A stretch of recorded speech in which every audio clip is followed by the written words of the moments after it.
Hey everybody, what is going on? I hope you guys are all doing well, and welcome to another tutorial video. In this video, I'm going to be showing you guys how you can share your Trello board, so let's get right into it. As you can see, I'm in a Trello board. I have just made a rudimentary board with 3 lists, 1 card, and just named it new board. Really nothing special, and it's going to do just fine for this tutorial. So the first thing you want to do to share is, of course, log in if you haven't already.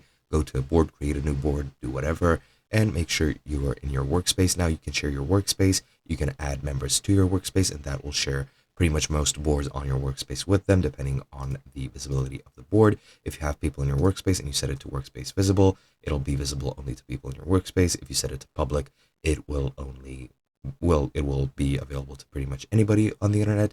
And if you set it to private, only board members and Trello workspace admins can see and edit this board. So to share it, once you've set your desired visibility, just go here to share and create a link over here. You can change permissions.